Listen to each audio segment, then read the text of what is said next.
The Farm Credit Administration has had a new operations associate director for several months now. Byron Adkins moved over from the Interior Department's Business Center late last year. He was also a recipient of a Presidential Rank Award in the most recent cohort. He joins me now for an update. Byron, good to have you back. Tom, it's always a pleasure to meet with you. And we never did talk about your Presidential Rank Award, and that was for work done before coming over to USDA. And the rank awards never state why someone got one. So what did they tell you why you got it? So it's been a series of events. I've been a senior executive for about 10 years. And so it was a culmination of all of the accomplishments over that 10 years that was highlighted, particularly when I worked at the Department of Commerce in partnership with GSA and renovating the headquarters facility and what we called at that time the 21st century workplace model, which basically is opening up to open workplace, bringing more light into the building, making it a more modern touch and feel, but also my work with the transition back from COVID-19 and how we handled that at the department, as well as the presidential transition team, which we're up again here soon. We partnered with GSA to house all of the presidential transition politicals when they were going through that process. So that was very interesting part of being at Commerce, but also most recently at the Interior Business Center, the work that we've done highlighting, the orphan wells work and the grants that my organization was able to award, some $560 million. And then we also had one of my associate directors that received the Fed 100 award for our work with transitioning the FRTIB, Federal Retirement Thrift Investment Board, to their new financial system and ERP, in which we partnered with them on that. And so that was significant and a great effort that I was able to be a part of. And then last but not least, particularly in this administration, the DEI efforts that I was able to champion was also a part of the packet as well. And so I was very fortunate and very humbled to be a recipient of that award. And it really was a highlight over a long career as a senior executive. So very thankful. And just getting back to the Commerce Department, this will test your knowledge of the history there.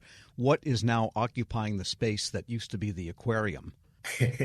That is now a piece of space that's currently under renovation. We were able to actually start work with our first consolidated security operations center, which is a piece of it. The other half of it is still under renovation, to my knowledge. So you won't be able to find anything in the aquarium. You'll have to go up to Baltimore where those fish were shipped to.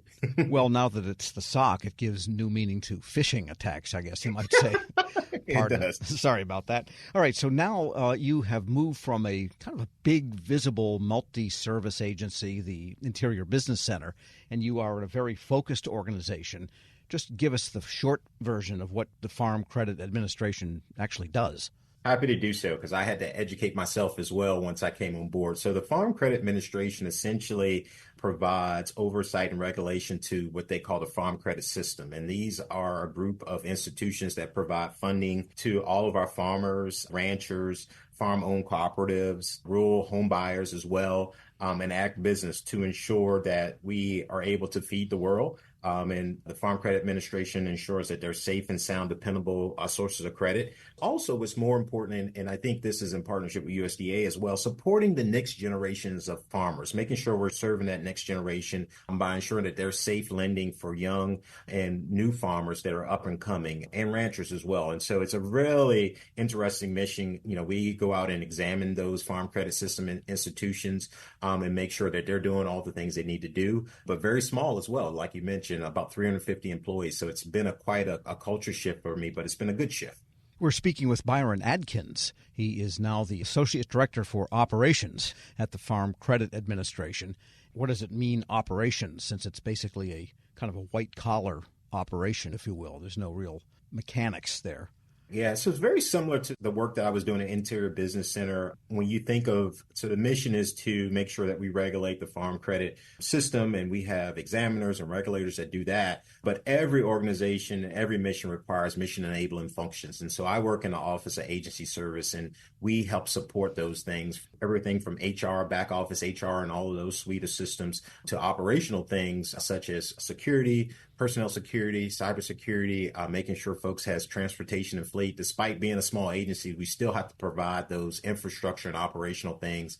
I'm over the facility as well. So kind of going back to my roots within the Department of Commerce, having the opportunity to really make sure I'm creating a space where folks want to come to, and operationally they can get the things they need to get done to accomplish their mission. And are you now a user of shared services after having been a provider of them at Interior? I'm happy to say that the Farm Credit Administration is a user of shared services. Both ARC and IBC provide service to us. So we are believers of it, and I think we're examples of good government by using shared services. And a lot of small agencies, the independent agencies or the smaller bureaus within large departments such as USDA, have a cloud strategy. Is most of what the FCA doing cloud-based at this point?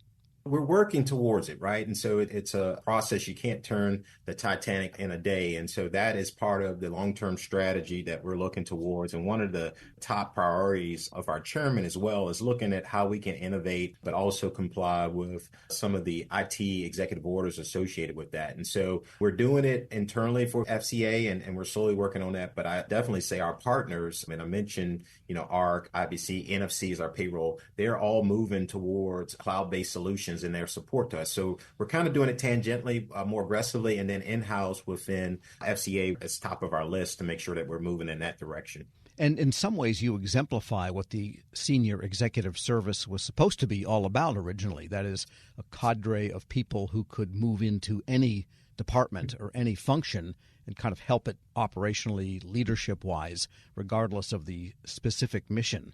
Hasn't always worked out that way. Some people are very mission-focused, and senior executives stay in the same kind of channel. You've moved around a lot. What's the first thing when you move in as a senior executive to a place that had somebody else and probably thought they were doing just fine, thank you, and you're the new guy there? One of the first things I do is listen and observe. I call it the first 100 days of learning, making sure I understand exactly how things operate. Being immersed in understanding the culture of how to get things done is very important. And so I spend a significant amount of time doing informational interviews and understanding the dynamics and challenges associated with the organization. I will tell you there are one or two things that I walked in the door that were on my plate that I had to most immediately work on and handle, and I did that judiciously. But I will tell you that's where I spent a lot of time at. And I can also tell you I'm very fortunate. It was not a situation where the house is on fire and, I walked in and I had to quickly change things. So I was very fortunate about that. Not saying it was cruise control, but I did have an opportunity to kind of get to know the agency, get to know the players and the mission, and figure out how I can best serve that. And so I think that's what I would carry to any organization and what I've done in the past as well to be successful. And then once you understand that, you can figure out how you can best add value to the organization. So those immediate issues, I imagine, must have been personnel related, so you can't really give us the details. Some of that was that, but other things were just timing on impeding deadlines for things that we had to do for the administration that I quickly was able to take care of. All right. And what about the telework, remote work? Where is the FCA actually headquartered? Where are you? Do you go there every day? And what about the rest of the workforce? Is it mostly remote now, or what's going on? Sure. We have a hybrid model, and that approach has been informed from feedback from employees about where they best work and how they would like to approach that. And so typically I'll go in once or twice a week. We're headquartered in McLean. So that's where the majority of our workforce is. But we also have 4 lease locations across the country where we have our field, what we call our field offices, that have small offices and cadres of FCA employees as well. And they are also, in a hybrid work environment. You also have to understand there's a significant portion of travel for our examiners because they actually physically go out to farm credit institutions to examine and regulate them as well. And so they're already traveling on top of having a hybrid work environment. And that's worked really well, it seems like, for FCA. And so we're going to continue that until we, see that we need to make a different change. Byron Adkins is Associate Director for Operations at the Farm Credit Administration. Always great talking with you. Thanks so much for joining me. Thank you, Tom. It was a pleasure. And we'll post this interview at federalnewsnetwork.com/Federal Drive. Hear the Federal Drive on demand. Subscribe wherever you get your podcasts.